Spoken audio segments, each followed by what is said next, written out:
Eeyore, be happy. It was a beautiful sunny day in the 100-acre wood. If Pooh had felt any happier, his stuffing would have popped.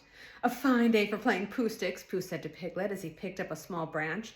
Holding their Pooh Sticks, the two friends hurried over to Pooh Sticks Bridge. Pooh Sticks is an easy game to play. After all, it was invented by Pooh, who is not a very complicated bear. Pooh and Piglet would drop their sticks into the river and then run to the other side of the bridge. If Pooh's stick floated out first, he won. As they leaned over the side, the two friends saw a familiar tail sticking out from under the bridge. "That's Tigger's tail!" exclaimed Pooh. "Do you think he's lost it?" asked Piglet. "No," said the tail. "The rest of me is here too." Pooh and Piglet leaned over a bit more. "Whatever are you doing down there?" Pooh asked. "Why aren't you having fun bouncing?" "Because Eeyore said that the nice weather like this is earthquake weather," said Tigger.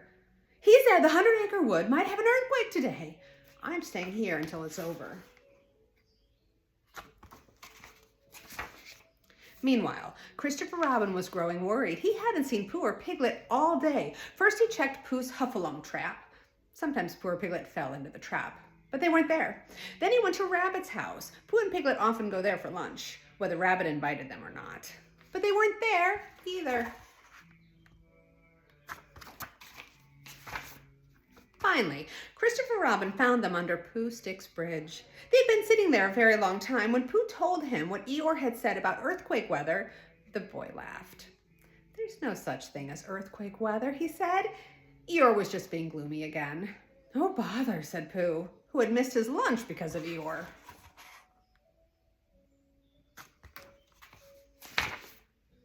Pooh led the way to the gloomy place where Eeyore lived. They found him nibbling on some thistles. "You said it was going to be earthquake weather, Eeyore," Tigger said. "You spoiled our whole day." "Why are you always so gloomy about things?" asked Piglet. "It's nicer to be happy than gloomy, Eeyore," said Pooh. "Perhaps it is," Eeyore agreed. "But I don't know how to be happy. Nobody ever showed me."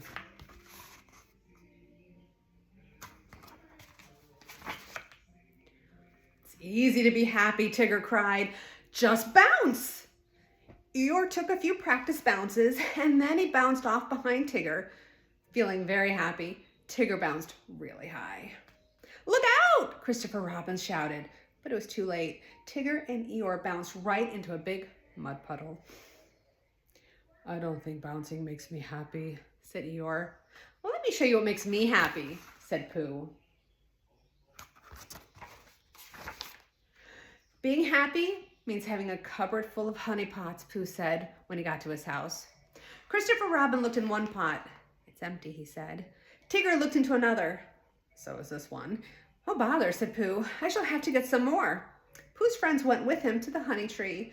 Pooh boosted Eeyore up to the first branch. "Just keep climbing till you see the place where the bees keep the honey," Pooh said to him.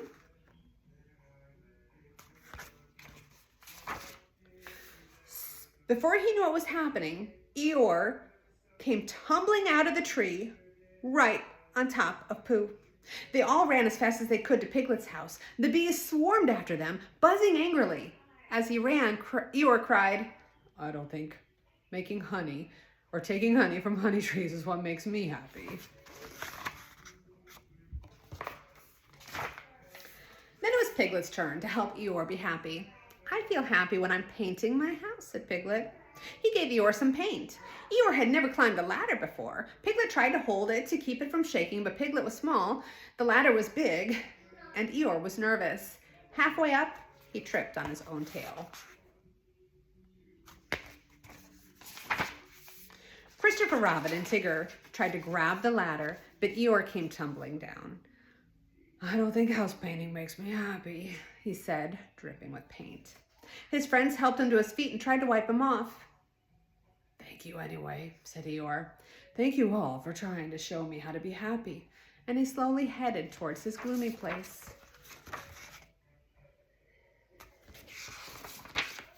That evening, after a good bath, Eeyore sat outside.